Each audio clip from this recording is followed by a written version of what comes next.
A couple mysteriously disappeared in open water with no distress call and no trace. They were just gone. What began as a peaceful retirement aboard their beloved yacht ended in one of California's most haunting double murders. Investigators quickly realized that this wasn't an accident or storm at sea. Tom and Jackie Hawks had been targeted and lured by people who pretended to be interested buyers but had far darker intentions. What followed was a crime so cold that even seasoned detectives really struggled to process it, including a method of murder that ensured their bodies would never surface. Get ready, everyone, because today's story is complex and truly heartbreaking.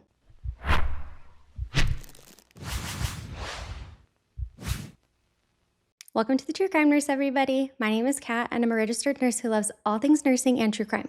Don't forget to subscribe and leave me a comment down below for any case recommendations that you have. All right, let's get into it. Tom and Jackie Hawks were a hardworking and loving couple. Tom Hawks had served his community as a probation officer in Arizona, and he was also known to be a dedicated bodybuilder. By his early 50s, Tom had raised two sons from his prior marriage, but something was missing in their family. Tom was an incredible single father, and when he met Jackie at a chili cook-off, the two were immediately interested in each other. Jackie became a devoted stepmother to Tom's boys, and the couple got married on July 29, 1989. Friends and family said that Jackie truly embraced Tom's children as her own, and the boys felt the very same way. After years of saving and planning, the couple decided to pursue an adventurous way to retire. They sold their house and around 2002 purchased a 55-foot yacht, which they named the Well-Deserved. The couple had earned this dream after a lifetime of hard work. Tom and Jackie made the Well-Deserved their permanent home, embarking on a life at sea.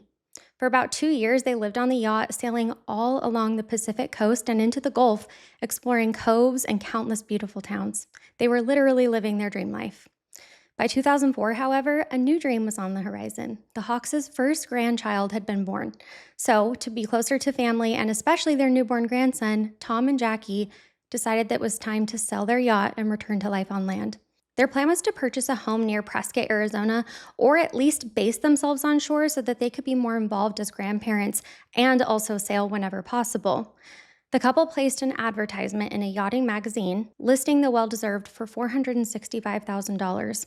Selling the Well-Deserved was a bittersweet decision. It meant that they were ending a chapter of adventure, but it also promised more time with their children and new grandbaby. Tom and Jackie knew that a transaction of this size would require some time and finding the right buyer. In late 2004, they were living temporarily in Newport Harbor, California, staying on the yacht while showing it to potential buyers and finalizing their plans to relocate back to Arizona. The Hawks were really savvy about boating and had plenty of life experience, and Tom's law enforcement background also made him somewhat wary of strangers, but they felt really confident in their ability to sell this yacht. When Skylar Deleon reached out to them about the advertisement, Tom initially was skeptical. Skylar was in his mid-20s, much younger than the typical buyer for such an expensive yacht, and his overall demeanor raised some serious red flags to the Hawks. He presented himself as a wealthy, aspiring boat owner and expressed sincere interest in the Well-Deserved. Sadly, Tom and Jackie's kindness would be exploited. The interested buyer, Skylar Deleon, had absolutely no intention to pay for the yacht. Unknown to the Hawks, behind Skylar's family man facade was a troubled man with a financially desperate plan. Skylar and his associates targeted Tom and Jackie Hawks because of the Hawks' valuable asset, their yacht. But before we get into what happened, we kind of need to get an understanding of all the key players in today's case, so let's start with Skylar. The mastermind of the plot was a 25-year-old from Long Beach, California, named Skylar Deleon. Skylar was born John Julius Jacobson Jr., but later legally changed his name to Skylar Deleon to distance himself from his father's identity. Growing up, Skylar said that he was actually a child actor who once was an extra on the Mighty Morphin Power Rangers TV series. That was short-lived, but later, Skylar would sometimes exaggerate his acting career because of this. Beneath the surface, though, Skylar's life was anything but glamorous. He had a difficult childhood filled with violence, and as he grew into adulthood, he really struggled to hold down a job. By the early 2000s, Skylar had already had run-ins with the law when in 2003, he was convicted of burglary. Skylar Deleon's financial trouble was dire by 2004. He and his wife had overextended themselves by purchasing a $36,000 Toyota SUV with a really high monthly payment, and they also had maxed out their credit cards. By November 2004, their bank account was overdrawn, and they owed Jennifer's parents about $30,000 from prior loans as well. The Deleons were scrambling for a really quick way to get an influx of money.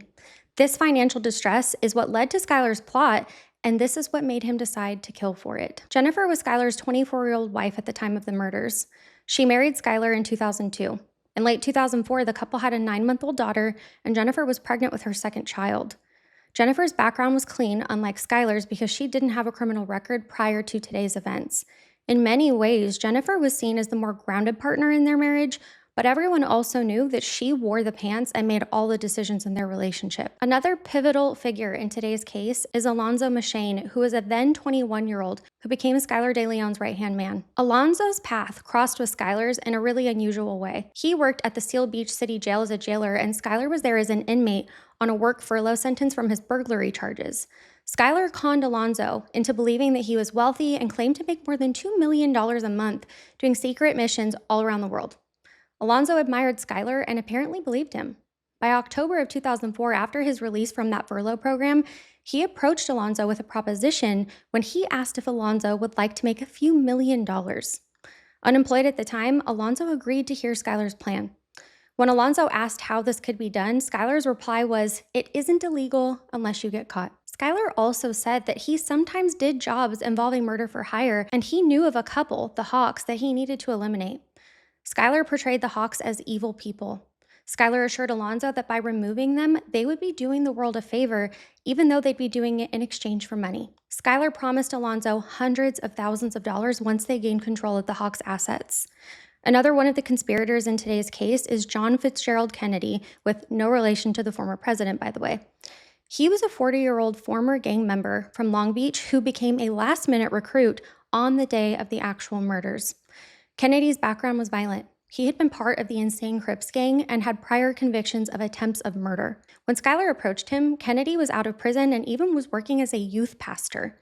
But on November 15, 2004, Kennedy was pulled into Skylar's plan through a mutual acquaintance and former gang member. He was given the same pitch: help murder a couple in exchange for a huge payoff.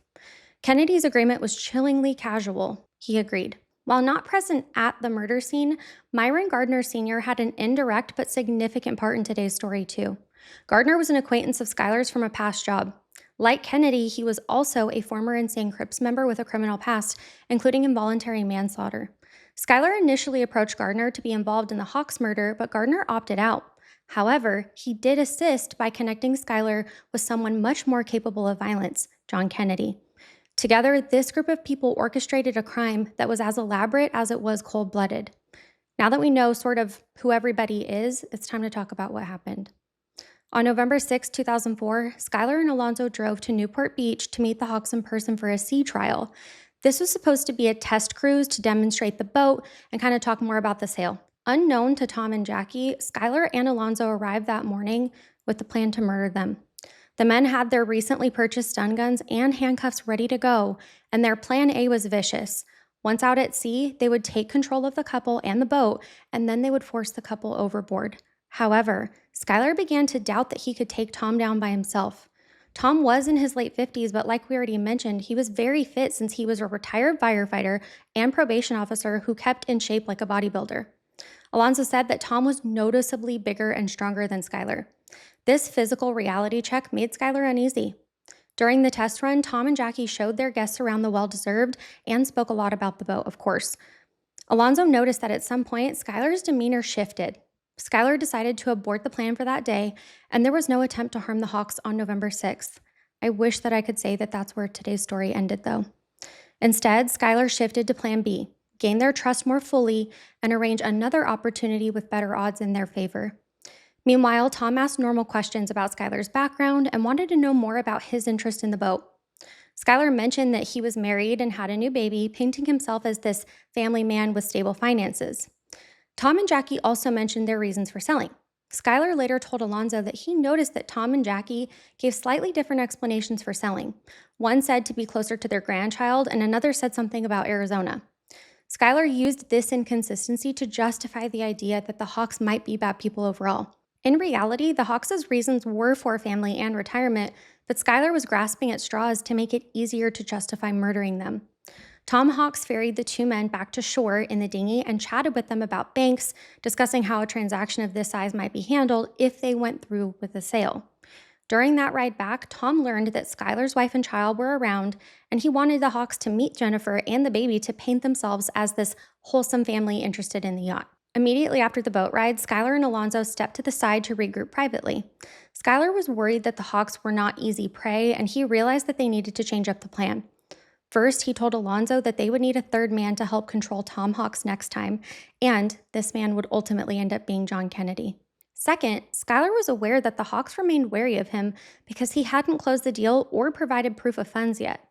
To address this, Skylar called Jennifer almost as soon as they left and instructed her to come meet the Hawks in person with their baby to make them feel more at ease about him as a buyer. Jennifer agreed, demonstrating once again her willingness to be a part of this plot. The following day, Jennifer, who was visibly pregnant, and the Deleon's infant daughter went to meet Tom and Jackie on the well-deserved. The Hawks got to see the entire family, Skylar, the young dad, with Jennifer, the expectant mom, and their little girl. This instantly disarmed the Hawks. Jackie Hawks, who had been somewhat reserved on the 6th, was much more welcoming once she met Jennifer and their child. Their shared family values created this false sense of friendship almost, and it even softened Tom. On November 9th, 2004, Skylar and Alonzo returned to the well-deserved for financial negotiations. The Hawks appeared more comfortable and even took Skylar and Alonzo on a leisurely tour of Newport Harbor that day. It seems the Hawks were now treating them not just as buyers, but almost as friends. By the end of the second meeting on November 9th, both sides were moving towards a final conclusion. Skylar Deleon had already concocted some fake documents to show proof of funds and made it clear that he was ready to purchase the well-deserved, and the Hawks were leaning towards selling it to him and Jennifer. They had no idea that the next outing was meant to be a death trap. With the Hawks' guard down and final meeting arranged, Skylar Deleon arranged his forces for November 15, 2004. He had Alonzo with him, plus a new accomplice, John Kennedy. Jennifer would coordinate from shore, staying in contact by cell phone, and all necessary documents were prepared to transfer the Hawks' property as soon as the deed was done. The calm before the storm was over, and the storm itself was about to break.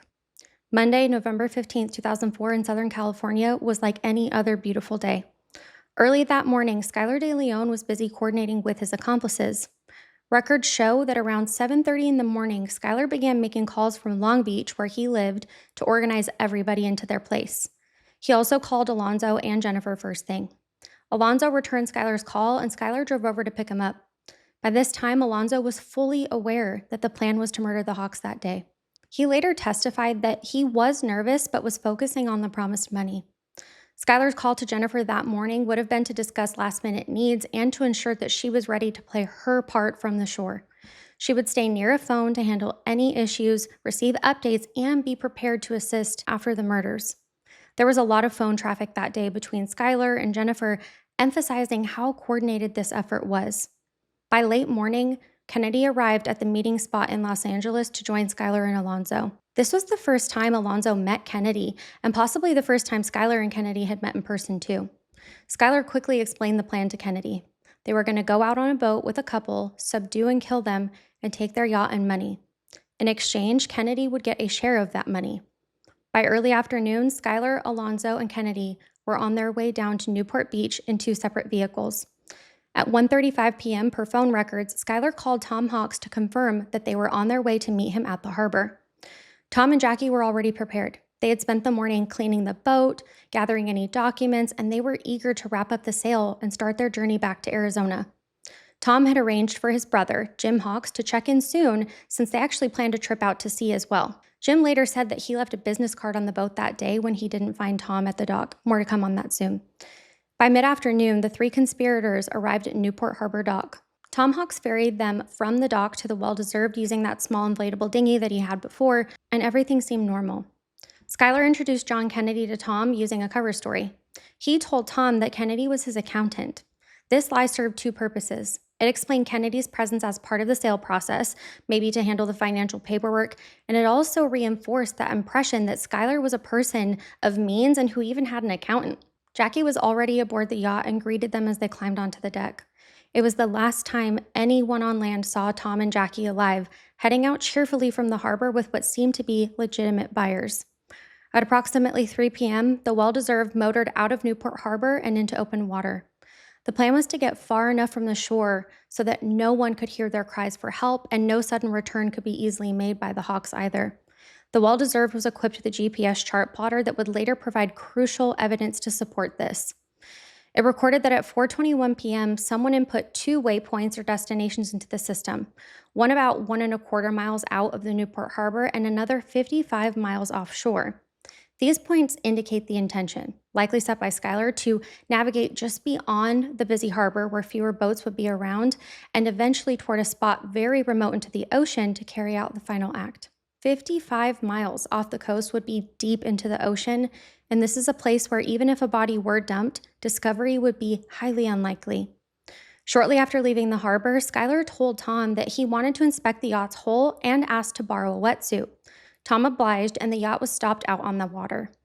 Skylar put on the wetsuit and went overboard briefly, pretending to check the propellers and hull. This was likely a tactic to make Tom and Jackie think that the buyer was being thorough and to distract them. When he climbed back aboard and changed back into his dry clothes, he signaled to Kennedy and Alonzo that it was time to strike. As Skylar was changing below deck, Jackie and Alonzo remained in the galley or kitchen area on the main deck, and Tom went with Skylar and Kennedy down to the lower deck. This separation was part of the plan. Get Tom away from Jackie so that they could take each one by surprise without the couple immediately teaming up against them to resist. For a moment, Jackie was essentially alone with Alonzo in the salon galley area, and Tom was alone with Skylar and Kennedy down a short flight of steps into the master bedroom area. What happened next was sudden and terrifying. Jackie Hawks heard a commotion from below deck, likely the sounds of a struggle, as Kennedy grabbed Tom. Jackie sensed something was very wrong and moved to see what was happening. She tried to push past Alonzo to get down to the steps and was shouting, quote, "What is going on?" end quote. Before she could get far, Alonzo, understanding that this was the critical moment they'd planned for, pulled out one of the stun guns. Jackie Hawks was cornered in the galley. Alonzo lunged at her with the stun gun, attempting to incapacitate her. Jackie fought back fiercely. Although she was a woman in her mid-50s and smaller than Alonzo, adrenaline and fear gave her strength. She clawed and struggled, preventing Alonzo from getting a good contact on her with the stun gun. Jackie's resistance demonstrates how courageous she was, even caught off guard, and she didn't give up easily. Down below at the same time, Kennedy had attacked Tom Hawks. As Jackie's cries rang out, Alonzo glanced and saw Kennedy with his arm around Tom's neck in a chokehold. Skylar stood by ready to assist. Tom was grappling as hard as he could, which caused the scuffle noises that alerted Jackie. Tom Hawks was indeed as tough as he looked. He managed to resist being fully incapacitated in those first few seconds. Meanwhile, Alonzo finally wrestled Jackie into submission. When the stun gun didn't work, he physically overpowered her enough to clamp a handcuff onto one of her wrists. With Jackie partially restrained, Alonzo dragged her down into the bedroom area where Tom was. Can you even imagine the terror that they must have been feeling after ignoring all the red flags? Tom had now been overwhelmed by the two younger men. By the time Jackie was brought to him, Tom was already handcuffed and forced onto the bed in the master cabin. Alonzo secured Jackie's other wrist and locked both of her hands in cuffs as well. In just moments, the couple had gone from hospitable hosts to helpless captives. The Hawks began to comprehend the betrayal. Their minds must have been racing. This friendly young man, Skylar, and his companions had suddenly turned on them with weapons. Jackie, breathless and terrified, looked at Skylar and pleaded, saying, "Why are you doing this? We trusted you. We brought you and your wife and your kids here. How can you do this to us?"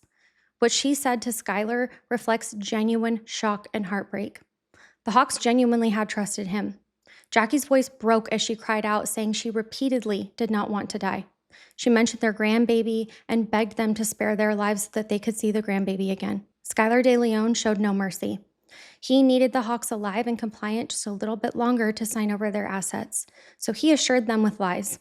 Duct tape was brought out, and Skylar directed the crew to tape over the Hawks' eyes and mouths to silence them and keep them disoriented. Skylar told Tom and Jackie that if they cooperated by signing the documents, he would let them go free. At this point, the Hawks had no way to be sure of what the plan really was. They might have hoped that this was a robbery and that the thieves would leave them alone and alive after taking the money and boat from them. People oftentimes comply out of hope that the criminals will honor their promises, so Tom and Jackie decided to do what they were told. Skylar and his accomplices brought Tom and Jackie, one at a time, back up to the main salon where the laptop computer was set up so that they could start to work on the power of attorney forms. It was around 4:30 or 4:50 in the afternoon now. They uncuffed them one hand at a time and forced the captives to sign the legal documents. These were the documents that were granting the general power of attorney over all of Tom and Jackie's affairs to Skylar Deleon. Skylar also had places for their thumbprints as forms of notarization. Jackie went first. They removed the tape from their mouth and eyes so that she could see and sign. She was shaking uncontrollably as her tears were streaming and her hands were trembling in terror. Skylar and the others hovered over her, instructing her where to sign. She signed her name on the power of attorney and even gave her thumbprint. She also, under Skylar's direction, provided personal details like their social security numbers, birthdays, and address, which Skylar typed into his laptop to complete any blanks in the forms. I cannot imagine what she must have been thinking as she was providing this information to them. Next, it was Tom's turn. Skylar had warned Tom explicitly not to try anything funny during this process, threatening to hit him with the heavy flashlight if he did. Tom, who had been beaten and restrained but not broken, simply nodded and said that he wouldn't resist. He kept his word. Tom signed the power of attorney document as instructed, and like Jackie, he applied his thumbprint to the paperwork. The paperwork was done approximately 4:51 p.m., according to later analysis of the computer records and testimony. Now Skylar had what he needed, but he still had 2 living witnesses. The Hawks were taken back below deck. Both husband and wife were re-handcuffed and had duct tape placed over their eyes and their mouths. Alonzo was assigned to watch them in the cabin to guard them while Skylar and Kennedy prepared everything above deck. Tom Hawks, sensing his wife's terror, reached out to hold Jackie's hand to comfort her. Even with their hands cuffed behind their backs, Tom maneuvered to touch Jackie. She leaned into him. Alonzo noted Tom telling Jackie that it would be okay, trying to soothe her even as she muffled out sobs about wanting to see their grandbaby. This small act of love and solidarity in the face of danger is one of the most gut-wrenching parts of today's story. Meanwhile, above deck, Skylar and Kennedy prepared the anchor and rope. The Well-Deserved had multiple anchors, but they chose one to use as a weight that would drag the Hawks to the ocean floor. They attached the long rope to the heavy anchor and made sure that it was secure. As the boat motored towards the first offshore waypoint, Skylar made a series of phone calls to Jennifer, keeping her updated. The calls pinged off of a cell tower on Catalina Island, indicating that the yacht was far offshore by that time. At some point after nightfall, the Well-Deserved reached an isolated spot. The GPS evidence suggests that they may not have gone the full 55 miles out, which would be hours away as is, but they went far enough for their plan. Now, it was time to eliminate Tom and Jackie Hawks. Skylar and Kennedy came down and grabbed Tom and Jackie from the lower cabin. The Hawks had their hands cuffed behind their backs. Their eyes and mouths had still been taped, so they were essentially blinded and gagged the entire time. The men marched Tom and Jackie up onto the rear deck of the yacht. On deck, Skylar and Kennedy tied Tom and Jackie together with the rope attached to the anchor. They positioned them back to back so that they were facing opposite directions but bound together as one. As Kennedy tied them, Tom Hawks realized with horror what was about to happen. In a final act of resistance, Tom gathered every ounce of strength and kicked hard with his right leg, aiming for Skylar. He struck Skylar in the chest or abdomen, sending Skylar flying and crashing onto a deck chair. Jackie, despite being bound to Tom and likely off balance, she tried to help keep Tom upright after the kick. She braced herself using all of her might to keep her husband from falling over as he staggered. She screamed through her taped mouth, still begging and pleading. John Kennedy reacted immediately to Tom. With Skylar momentarily down, Kennedy delivered a brutal punch to Tom's right temple. This nearly knocked him out. He was on his feet only because Jackie was trying to hold him up by pressing her body against him. With cold precision, Skylar secured the rope around Tom and Jackie, attaching it firmly to the anchor. Bound together, injured and disoriented, the Hawks could do nothing to stop what was coming. In their final moments, Tom and Jackie were aware that they were about to be cast into the ocean.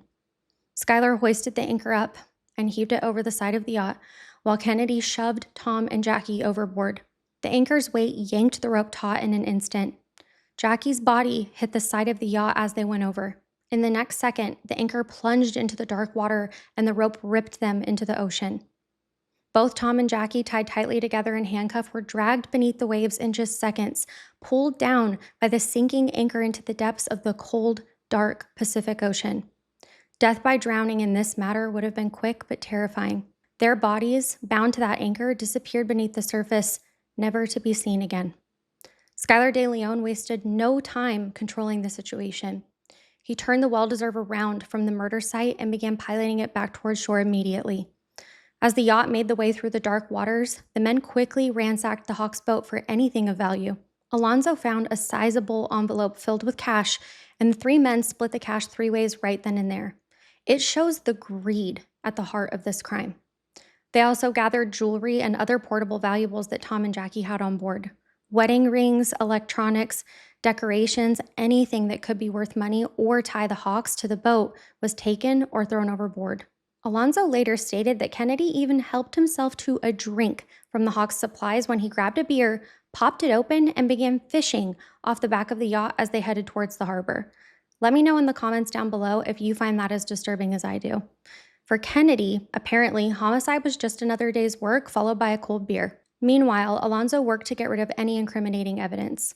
He gathered the stun gun used in the assault, since they were devices that could link them back to the crime, and threw them overboard into the ocean. Tossing the weapons meant that there would be no stun gun for police to find later. They may not have had much physical forensic evidence, but they were being cautious. The laptop with the signed power of attorney, however, was something that they needed to keep because it was the key to accessing the Hawks' assets. The well-deserved cruised back undercover into the darkness. Phone records show that at 8:56 p.m., Skylar called Jennifer Deleon from near Catalina Island, which lies just off the coast if you're not familiar with it, indicating that they were still, again, some distance away from Newport. By about 9:20, Skylar used Alonzo's cell phone to call Jennifer again after several other calls on his cell phone, this time speaking just 4.5 minutes.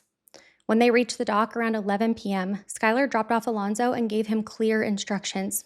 He handed Alonzo Tom Hawk's cell phone and told him to drive all the way down to Mexico that night and make a call from Tom's phone in Mexico. The intent behind this was to create a false trail, suggesting that Tom and Jackie Hawks had taken their boat to Mexico or traveled there.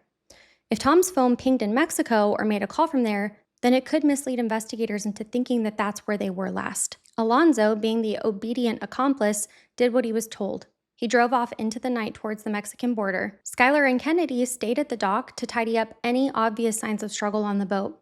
But since the murders involved no gunshots or large spills of blood, there really wasn't a huge mess for them to clean at that moment. More thorough cleaning would be done in the days to come. For now, they just needed to get away smoothly. By 11:48 p.m., Skylar called Jennifer again, this time from Newport Beach itself, to inform her that they had arrived back on shore. Very shortly after, Skylar and Kennedy left Newport in one of their vehicles and headed back to Long Beach. About 1:30 in the morning on November 16th, Jennifer called Skylar twice when he was back in Long Beach. This was to confirm that Alonzo was bringing the phone back to Mexico. We know Alonzo did drive to the border around 1:30 a.m. when he placed a call using Tom Hawk's cell phone from the Tijuana vicinity as instructed. That call was intended to leave a trace. With Tom and Jackie Hawks gone, Skylar Deleon and his accomplices then worked to assume full possession of the well-deserved and liquidate all the other assets that they found. Over the next several days following November 15th, they took a series of calculated steps to make the Hawks disappear on paper, all while trying to keep up appearances that the sale was legitimate. At the same time, members of the Hawks family were growing uneasy at the sudden silence from Tom and Jackie. On November 16, 2004, the first thing Jennifer did was call her father, Stephen Henderson, and cheerfully invite him to come help clean their newly purchased yacht. That day, Stephen Henderson met his daughter and Skylar at the dock after they'd purchased cleaning supplies. Jennifer acted really happy and excited about this new yacht. She and Skylar reassured Stephen that everything about the sale was above board. This included telling him that Tom and Jackie had instructed them to take their time getting settled on the boat. Something about this that just doesn't sit right, though, is that they owed Jennifer's parents $30,000. Why would they be excited about a new boat when they hadn't even been paid back yet? Let me know if that stood out to you, too. Together, the Deleons and Jennifer's father removed the Hawks' personal possessions from the yacht's bedrooms and living area. Some items they kept, and others they actually gave away or just threw out. They were erasing Tom and Jackie's presence from that boat, refitting it to be theirs. At one point while cleaning the boat, an interesting conversation happened. They noticed that the Hawks' car, which was a Honda CR-V SUV, was still parked at the harbor. Stephen Henderson innocently asked why, if the Hawks' boat had been sold, why would they leave their car there? Skylar apparently responded with a shrug, meaning that he clearly didn't think that part through yet. Stephen, not sensing anything wrong, then took the Hawks' car himself and drove it home. In doing so, he unknowingly helped the killers remove another piece of evidence, the car, from the crime scene. The very next couple of days, financial maneuvers began. On November 17th, Jennifer and Skylar went to a bank to try to access the Hawks' bank account using the newly signed power of attorney documents. Their first attempt was actually at a branch in Arizona. Specifically, on November 23rd, they went into a bank in Kingman, Arizona, near where the Hawks had their accounts and property. They had recorded the power of attorney with the county to give it a stamp of authenticity. With Tom and Jackie's signatures and the thumbprints on that document, Skylar and Jennifer confidently approached the bank manager, claiming to be acting on behalf of Tom and Jackie. They wanted to withdraw all of the funds and move money around. However, bank staff was wary. The manager told them that before she could release any funds, she needed to verify that the Hawks' signatures on that document were valid, and she needed to contact the home branch in Prescott, Arizona. This created a hurdle. Verification raised an immediate red flag, especially if the Hawks couldn't be reached. Jennifer, trying to learn how to operate under the POA, even asked the manager the proper way to sign a check as a power of attorney. She said she didn't feel comfortable forging their signatures in cursive. The manager showed her how one normally signs Tom Hawks by Jennifer Deleon POA or similar, but Jennifer's nervousness was immediately sketchy. Because of the bank's caution, they left without getting a penny that day. Back in California, the Hawks' family was starting to worry. By November 22nd to 23rd, Tom's older brother, Jim, had grown really worried that he hadn't heard from Tom or Jackie in over a week, which was very unusual. Jim went to the harbor, found the well-deserved, but didn't find Tom or Jackie. On November 22nd or 23rd, he actually left his business card wedged somewhere on the boat with a note asking Tom to call him. Instead of Tom calling back, the person who called Jim was Jennifer Deleon. Jennifer said that she and her husband had bought the well-deserved and that the Hawks asked Skylar and Jennifer if they could take their time removing their personal items. Jim responded politely but firmly. He told Jennifer that the family was worried and if she heard from Tom or Jackie, to have them contact him immediately. Jennifer agreed and said that she would pass along the message, knowing full well that that call would never come. On November 26, 2004, Skylar and Jennifer made a move that raised additional suspicion. They decided to get rid of the Hawks' car altogether. Skylar drove the Hawks' Honda SUV down to Ensenada, Mexico, where his friend Jose lived. Jennifer followed behind them in their Toyota Highlander. When they arrived, they gave the Hawks vehicle to Jose, basically dumping it on him. Jose noticed that the couple seemed agitated and worried after handing the car off. During that same Mexico trip on the 26th, Skylar and Jennifer tried something else. They attempted to open a bank account in Mexico to transfer the money somehow back to them. However, that plan failed too. Frustrated, they returned to California. What they didn't fully realize was that by now, the Hawks were officially missing persons. On November 26, after not hearing anything and learning of the attempted bank access from Prescott, the Hawks family contacted Carlsbad, California police to file a missing persons report. The bank manager in Prescott had alerted Tom and Jackie's family when she received that suspicious power of attorney fax and couldn't reach the Hawks. The police began logging the Hawks as missing, and the pieces were starting to come together that the last known people that had seen them were the Deleons. Unaware of the missing persons report, on that same day, November 26, the Deleons' phone rang. It was Jim Hawks again, and this time far more concerned. Jennifer took the call. Jim directly confronted her asking, quote, "Have you heard anything from Tom or Jackie? We are extremely worried and we are going to go to the police," end quote. Jennifer tried to do damage control. She apologized for sounding nervous during the last call, claiming that she was just flustered and now pretended that she was also worried too. Jennifer told Jim that Skylar had gone out searching for the Hawks and asked Jim if they knew of their whereabouts, which of course he didn't. When Jim asked how the DeLeons had paid for the yacht, Jennifer hesitated, then said that they had payment in hand when they left them at the dock. According to Jennifer, they gave Hawks cash and parted ways. Jim heard a voice in the background during this call. Sensing inconsistencies and lack of clarity, Jim informed Jennifer that the family was still going to involve the police. Jennifer replied that if they heard anything from the Hawks or vice versa, to contact one another.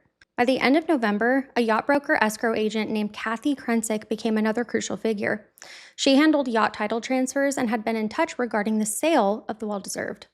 When Skylar and Jennifer faxed over a copy of the bill of sale for the boat, she noticed something off. It wasn't properly notarized because it relied on that general power of attorney rather than direct signatures. This unusual power of attorney made her suspicious enough to alert the Newport Beach Police Department. By now, Newport Beach detectives had cross-referenced the missing persons report with the information from Krensick, and Skylar and Jennifer Deleon were identified as the last people to see the Hawks alive. Detectives David Byington and Evan Saylor took the leads on the case and decided to approach the Deleons. On November 29, 2004, they found Skylar and Jennifer cleaning a church in Long Beach, which was one of their odd jobs at the time. They separated the couple and interviewed them simultaneously. Initially, both Skylar and Jennifer stuck to the rehearsed story. Yes, they bought the boat. Yes, the Hawks left with the money in hand, and here are the documents to prove it. Jennifer told Detective Byington that they paid $265,000 in cash from Skylar's acting royalties and real estate investments. Skylar, being interviewed by Detective Saylor, apparently gave a different number of $465,000, which was the actual asking price. When the detectives compared notes and confronted them on that discrepancy, Jennifer got flustered again and admitted that she lied about the $265,000. She claimed that she lied because she was worried about taxes.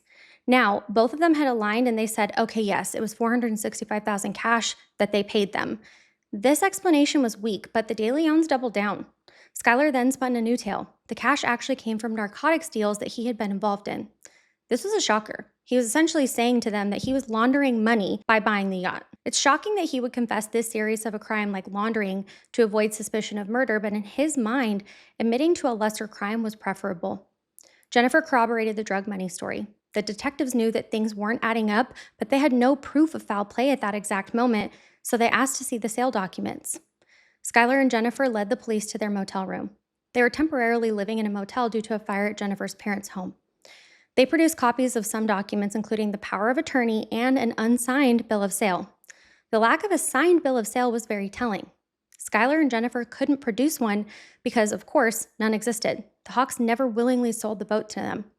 Jennifer promised that she could get a signed one, perhaps thinking that she could forge it later on, but the police left that first interview without arresting them, but they were highly suspicious. Detective Byington took a portion of Jennifer's interview on tape and later played it for the trial to show her odd behavior. The Hawks' Honda SUV had been found in Mexico by then, adding to the evidence that the Deleons had something to do with foul play. Also, their mention of a drug deal put them on thin ice with probation if confirmed. In early December, a critical witness came forward. Kathleen Harris, the notary public who had been called in by Skylar through a friend to notarize that power of attorney on November 22nd. Harris had reservations about the situation because she was asked to backdate the notarization to November 15th, the day of the murders, and paid $2,000 in cash for her trouble. Harris later testified that she was told by a mutual friend not to mess with these people because they would kill her family if she didn't comply. This threat terrified her enough to do it, but she remembered everything. Harris came forward under immunity and provided damning evidence. The Deleons essentially bribed and coerced a notary to legitimize their fraudulent documents. This filled in a key part of the timeline. Between late November and early December, Jennifer and Skylar were realizing that the walls were closing in on them. On December 16th, Jennifer attempted to reach out to Detective Byington by phone, now telling another story. She told him that actually the money to buy the yacht came from a burglary that Skylar committed. This story only made them look worse. Meanwhile, evidence of another of Skylar's earlier crimes was also surfacing. His probation officer alerted detectives that Skylar had petitioned to travel to Mexico earlier in the year. With enough probable cause, the police took action in mid-December. Detective Byington traveled to Mexico and managed to recover the Hawks vehicle from Jose. Detective Saylor obtained a search warrant for the DeLeon storage locker and motel room too. On December 17, 2004, authorities arrested Skylar Deleon on charges related to the Hawks' disappearance. In searching for their belongings, investigators hit the jackpot. They found Jackie Hawks' personal laptop computer, personal documents belonging to the Hawks like financial statements and IDs, and even videotapes of the Hawks' family vacations and holidays, all among the Deleon stuff. They were clearly stolen from the yacht or the Hawks' car. The possession of the missing couple's belongings was a smoking gun for foul play. Not everything was locked down yet, though. One accomplice was still free, Jennifer Deleon. She had not been arrested in December. The police were focusing on Skylar as the primary suspect while gathering more evidence against Jennifer. Jennifer took advantage of this grace period to try to influence witnesses, though. It came to light that she made phone calls to people like Michael Lewis, who is Skylar's cousin who drove to Mexico during a previous incident with a man named Harvey, in an effort to solidify alibis. For instance, she left Lewis a voicemail coaching him on what to say if he were questioned. She also kept in contact with Skylar while he was jailed awaiting trial, writing him countless love letters and expressing frustration that her parents wouldn't bring the kids to visit him in jail.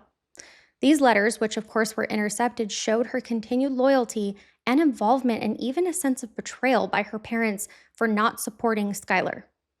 By early 2005, the case had cracked wide open, though.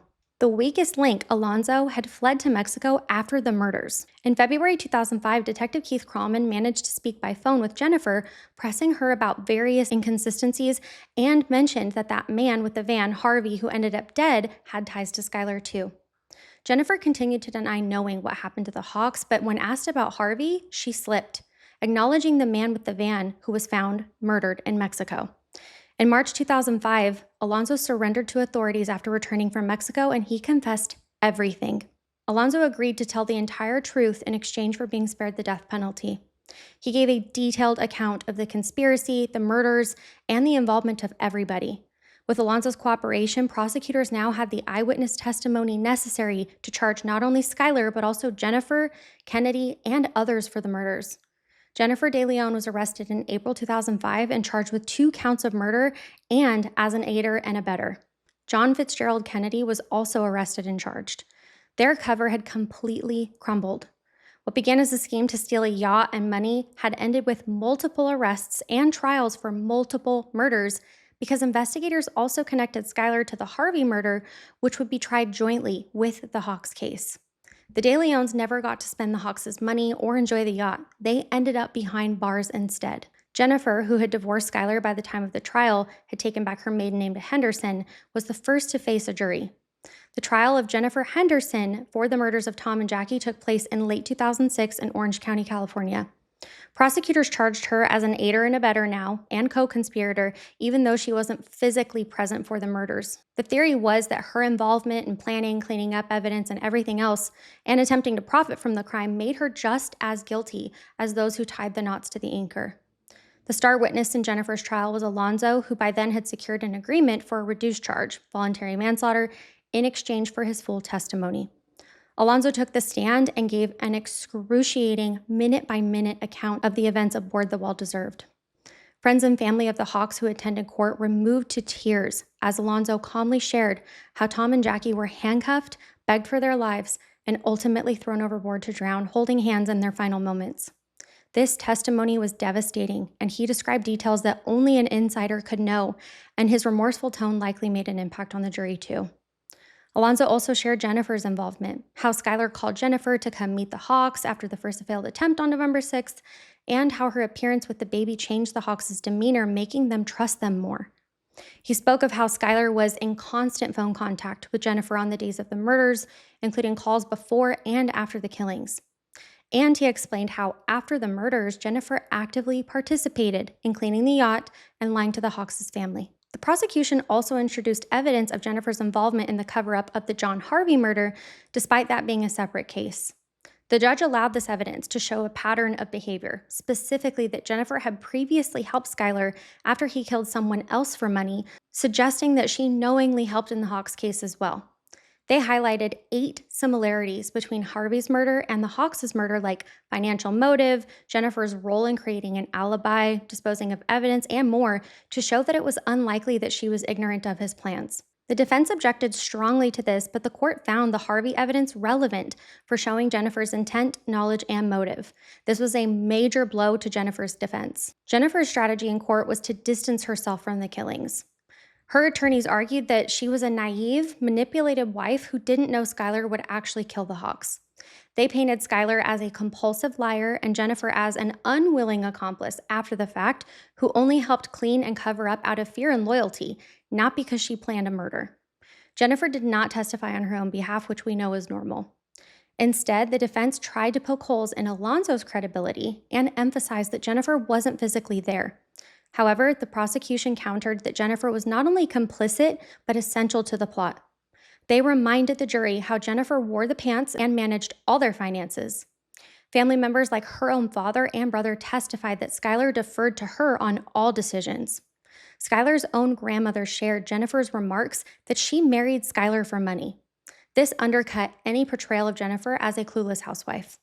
And her actions, from orchestrating meetings to making suspicious phone calls to coaching alibis, they were all presented to the jury.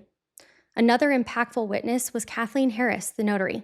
She confirmed that Jennifer was present when Harris notarized the backdated power of attorney and that Jennifer specifically said to backdate it to the 15th, the day of the murders.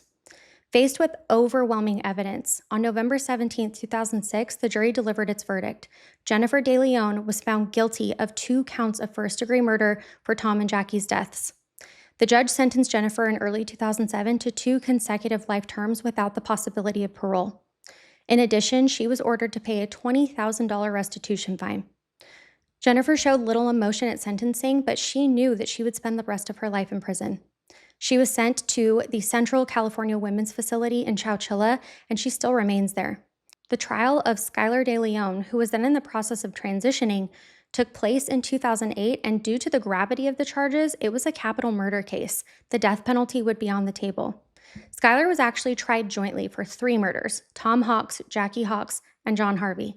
The prosecution consolidated the Hawks case with the Harvey case to paint a complete picture of Skylar's patterns of killing for finances. By the time the trial came, any chance of innocence was gone. In a surprising move, Skylar's defense attorney admitted his guilt for the murders from the very beginning. The reason was strategic. The evidence, especially with Alonso's testimony, was so inarguable, so the only chance to save Skylar from execution was to admit guilt and beg for mercy. The attorney told the jury that yes, Skylar did everything he's been accused of. He planned and carried out the murders of the Hawks and Harvey, but they should focus on the punishment, not guilt. This trial was unusual. It was not about whether Skylar did it or not, because they acknowledged it, but rather about whether or not he deserved life or death. The prosecution still had to formally prove the elements of the crimes and establish the special circumstances like multiple murders and financial gain that qualify him for the death penalty in California. They laid out the case just like they did Jennifer's, but with even more focus on Skylar's actions and mindset. Alonso again testified, detailing how Skylar masterminded the plot, personally tied the anchor to the Hawks, and threw them overboard. Additional witnesses like Adam Roehrig, the dive instructor friend, told the jury about Skylar's creepy questions on how to make bodies disappear and his no body, no crime statements. Michael Lewis Jr. testified about the Harvey incident, describing how Skylar led Harvey away and later bragged about how he murdered Harvey. The evidence of Skylar's financial desperation was presented through tax records, the Deleon's debts, and the immediate cash spending after Harvey's murder to show the motive. One particularly revealing piece was the testimony about Skylar's gender identity and motive. The defense floated that Skylar needed money to pay for a gender reassignment surgery, and that was his motivating factor. They had Michael Molfetta, Jennifer's attorney, testify that this entire murder was to pay for the sex change. The prosecution responded that regardless of what he wanted the money for, it was greed and self-interest. The trial also included evidence of how cold-blooded Skylar remained even after his arrest. Prosecutors introduced evidence that while in jail awaiting trial, Skylar tried to solicit the murder of his own father and cousin because they were witnesses in the Harvey case. This showed a continued pattern of trying to eliminate people who could incriminate him. The combined weight of evidence against Skylar was crushing. On October 20th, 2008, the jury returned a guilty verdict on all counts, including 3 counts of first-degree murder with special circumstances of financial gain and multiple victims. The trial then moved to the penalty phase, where the same jury had decided life in prison versus death. The prosecution emphasized the cruelty and heinousness of Skylar's acts, how he drowned a couple together and killed another man for money. Family members of the victims gave their impact statements. The Hawks' son, Ryan Hawks, spoke about the devastation of losing his father and stepmother so brutally. The defense, on the other hand, presented any mitigating factors that they could to try to convince them that life in prison was the better path. But the jury was unconvinced by mercy pleas. Given the ruthlessness of the crimes and lack of genuine remorse from Skylar, the jury delivered a death sentence recommendation on November 6, 2008. Judge Frank Fossil formally imposed the death sentence on April 10th, sending Skylar Deleon to San Quentin's death row. I'm sure that most of you have heard of that prison. At sentencing, Judge Fazel reportedly told Skylar, quote, "You are the poster child for the death penalty," end quote. Skylar would later make the news by coming out as transgender, requesting to be transferred to a women's prison. Ultimately, in 2019, the governor's reprieve of all death row inmates meant Skylar remains on death row, but with executions halted. He is incarcerated under his new legal name, Skylar Preciosa Deleon, and will likely spend the rest of his life in prison awaiting punishment that may never be carried out due to the state's policies. The last major trial was that of John Fitzgerald Kennedy, the hired accomplice who helped throw the Hawks overboard. Kennedy's trial took place in early 2009 in Orange County. Unlike Jennifer, who got life, the prosecution sought the death penalty for Kennedy as well due to his direct role in the double murder with his violent history. Alonzo's testimony once again was key. He shared Kennedy's involvement, meeting them that morning, agreeing to join in on the plan, holding Tom in a chokehold, punching Tom in the head, and then pushing them overboard. Kennedy's defense didn't have much room to argue because Alonzo's story and other evidence, like the phone records showing Kennedy's presence, they were strong. They might have tried to portray him as less culpable than Skylar, perhaps as a last-minute recruit who didn't mastermind anything, or even suggest that he was under Skylar's control. But Kennedy's own criminal past and the cruelty of his actions, like drinking the beer and fishing afterwards, destroyed any jury sympathy. In February 2009, it didn't take long to return a verdict. The jury found John Kennedy guilty of 2 counts of first-degree murder for Tom and Jackie's deaths. They deliberated less than 3 hours because the evidence was clear. In the penalty phase, the jury recommended death for Kennedy as well, and on May 1, 2009, he was formally sentenced to death row. Like Skylar, Kennedy was shipped off to San Quentin State Prison. As of 2025, John F. Kennedy remains on death row with no execution scheduled due to the governor's guidance. At sentencing, one of the Hawks family members reportedly said to Kennedy, "May God have mercy on your soul." The remaining defendants, having cooperated, were all dealt plea deals. After testifying in both Jennifer's and Skylar's trials, Alonzo Machane fulfilled his end of the bargain. In 2009, he pleaded guilty of 2 counts of voluntary manslaughter, kidnapping, and robbery. On June 15, 2009, Judge Fazel sentenced Alonzo to 20 years and 4 months in state prison. Given that he'd been in custody since 2005 and with credit for good behavior, Alonzo ended up serving 15 years. He was released on parole in 2021. Let me know your thoughts on this in the comments down below. Gardner, who had backed out of the murders but helped connect Kennedy to Skylar and was involved after the fact, also struck a plea deal. In March of 2009, he pleaded guilty to being an accessory after the fact to murder. In exchange, the actual murder charges against him were dropped. Given that he had been incarcerated since 2005 awaiting the trial, the judge sentenced him to time served plus 1 year in jail. He was immediately released after pleading because he had already spent about 4 years locked up, and that 1 additional year was likely satisfied by credit. Gardner went free in 2009. Throughout the trials, the Hawks' friends and family were strong and present. Tom's brother Jim and mother Gail, Jackie's mother, and Tom's sons all attended portions of the trials to represent the victims' voices. They spoke of Tom and Jackie's kindness, their love for adventure, and the heartbreak of losing them in such a horrific and tragic way. The Hawks' family held memorials in Arizona and California. Because their bodies were never recovered, these ceremonies honored their memory without any physical remains. Tom's ashes couldn't be scattered at sea or Jackie laid to rest. Instead, the ocean itself is their final resting place, and it's a place that they truly loved. The family later said that they take some solace in imagining that Tom and Jackie were together in those waters. The Hawks' family christened a small park bench overlooking the ocean in memory of Tom and Jackie.